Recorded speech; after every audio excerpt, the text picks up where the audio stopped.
હાલો હાલો જો હાલો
भाइयों, मेरे बचन काशी घाट पड़ता है,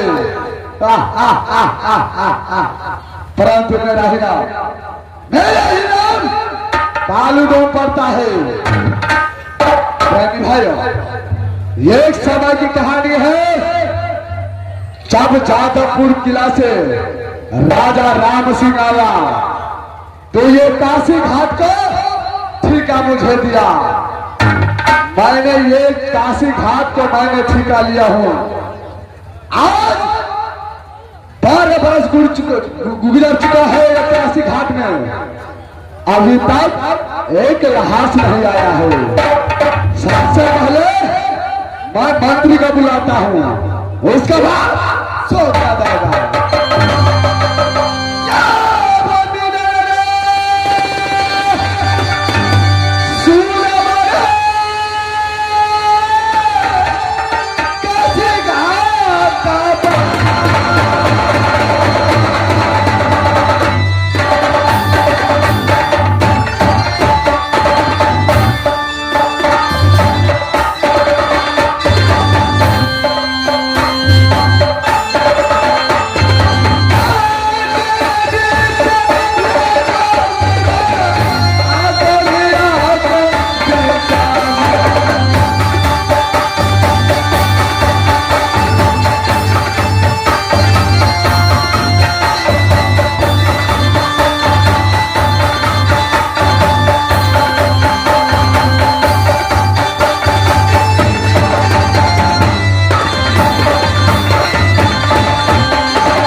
कोशिश करो।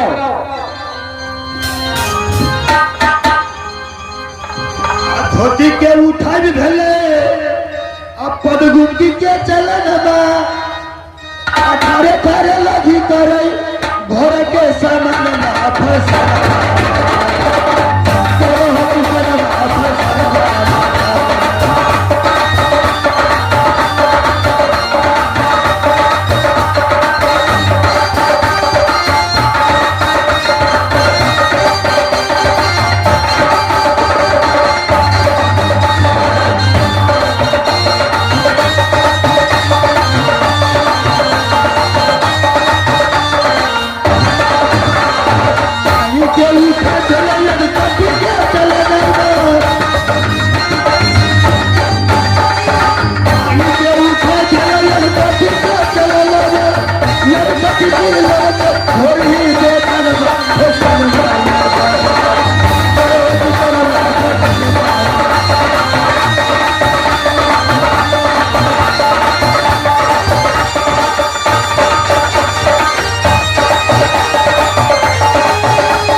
मंत्री जी महाराज। सबसे पहले ये बोलो, तूने काशी घाट छोड़ के कहा गया था बहादुर? जी महाराज, घाट में रहे छे पूर्व होके छे पछिया घाट बचिए क्यों नहीं? जा रहे छले महाराज। चल गए छलिए माला घर में घूर धनका के तपे छलिए। साहब मेरे बहादुर। मंत्री जी महाराज। जब से राम सिंह लुटेरा से मैंने ये काशी घाट ठिका लिया हूँ, जी महाराज। अभी तक कोई लाश नहीं आया बहादुर। के महाराज लाश नहीं आवे छे महाराज। भोरवा में तू जाल फेंके छे तो 3 गो बुआरी चल आवे छे। साहब मेरे बहादुर। 300 रुपया किलो बिक जाए छे महाराज। मंत्री जी महाराज। ये काम करो, कौन का महाराज? तुम ये काशी घाट में खड़े खड़े ड्यूटी बजाओ। जी महाराज। तब तक मैं इस काशी घाट में आराम कर रहा हूँ। ठीक है महाराज। अगर कोई लाश आ गया तो फौरन खबर करना बहादुर। ठीक है महाराज, आप चले जाइए महाराज। तब तक के लिए मैं जा रहा हूँ, अपने काशी घाट में आराम कर रहा हूँ। ठीक है महाराज, आप आराम करिएगा महाराज। तुम खड़े खड़े ड्यूटी बनाओ। एकदम खड़े ड्यूटी करूंगा महाराज। चार बजे मेरे बहादुर। दारो दुखा जगह तो नहीं बैठेंगे महाराज।